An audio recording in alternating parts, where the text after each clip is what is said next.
Hello, hello, hello, and we're continuing with our journey through the discography of Red Hot Chili Peppers with their third studio album, The Uplift Mofo Party Plan.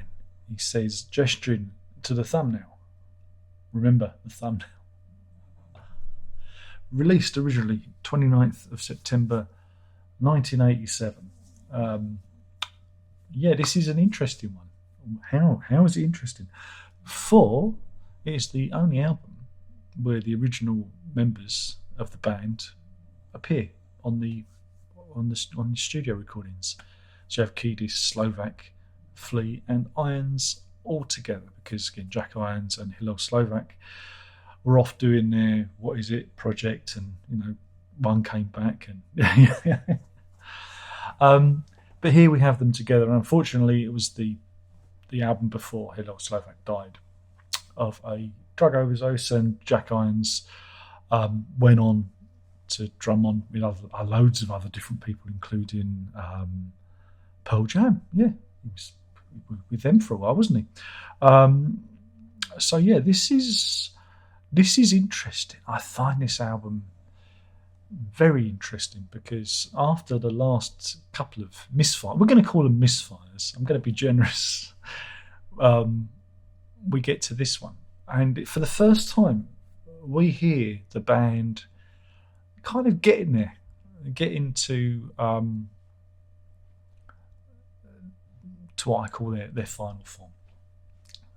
Again, there are two elements still left, but we'll get to them in the next album.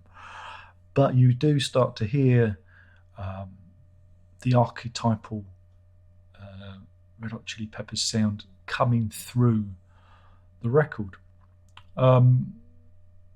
It begins with Fight Like a Brave, which was released as a single. I don't think it did anything over here in the UK. Let me have a look.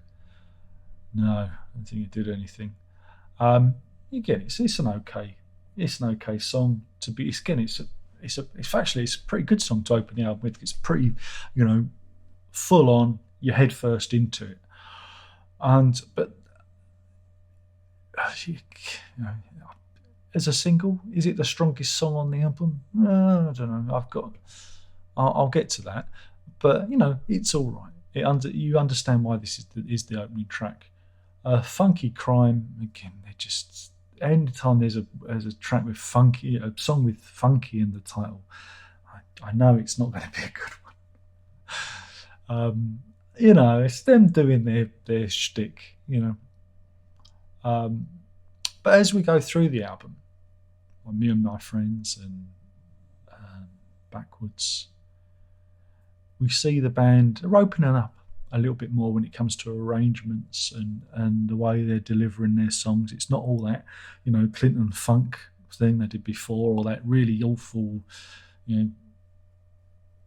stuff off the first album which the production ruined. It's, they are maturing as performers and as songwriters. They are being a little bit more sophisticated there. And then it gets kind of they put Skinny Sweaty Man on. I mean, it's all right, but again, that should be maybe the last track on the record. It's something to say goodbye on, because it just they have this habit of derailing a really good run, decent songs with. Here's a joke song, or here's a song where we're not really, taking. Maybe they are taking it seriously. Maybe it really is a serious. Maybe it's a really serious song. I don't know. But we come to Behind the Sun. Now, I like this one. I think this one's really, I think this is kind of special. And I think in a different time, and maybe in a different arrangement, I think this could have been a really big hit. It was actually released as a single when they did their What Hits compilation. I think they even did a video for it. But for me, I think this is the axle with which the whole album spins. It's in the middle of the record. And I think it's probably the strongest song on it.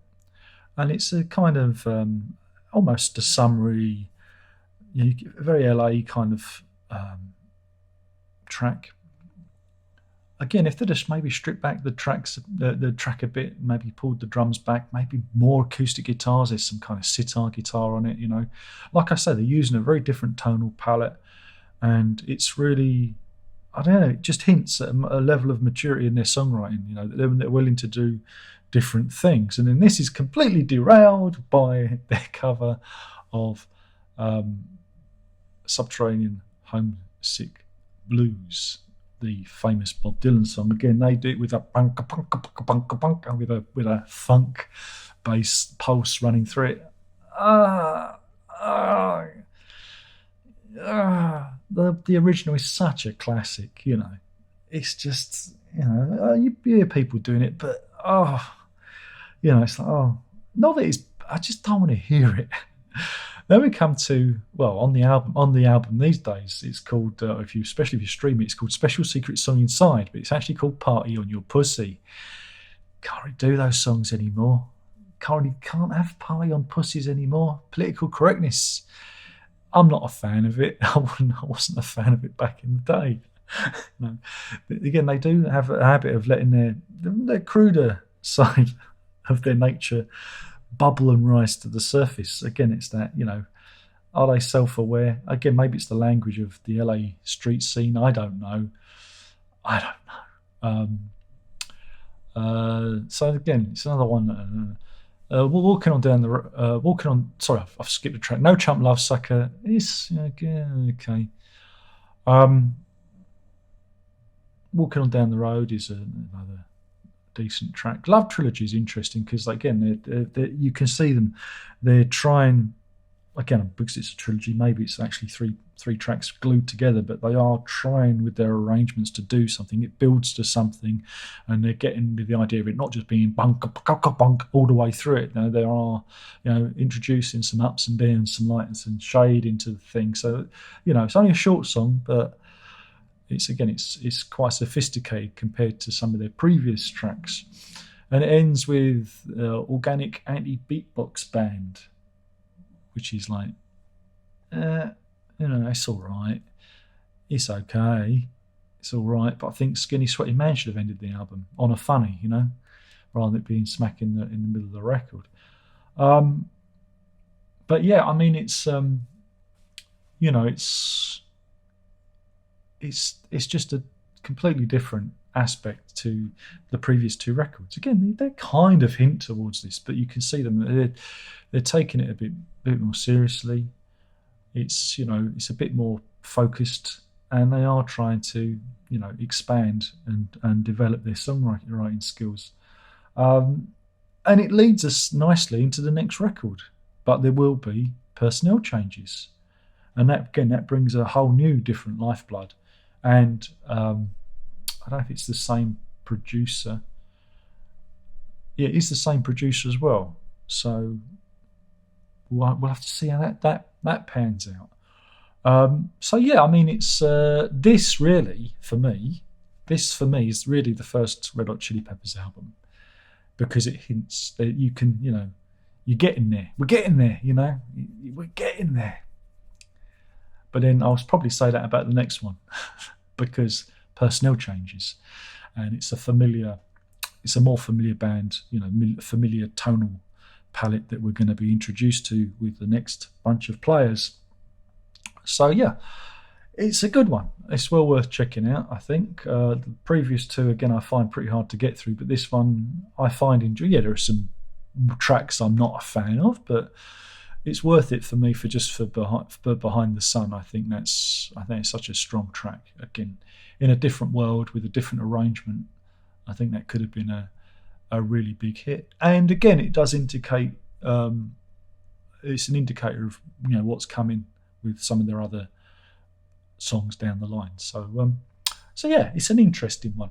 Anyway, I have been talking about, I got it right, the Uplift Mofo Party Plan, originally released 29th of September 1987 from the Red Hot Chili Peppers, or just Red Hot Chili Peppers. And that's it. My name is Darren Rock. There's only one more thing left to say, and by now you should know what that is, and that is ta-da.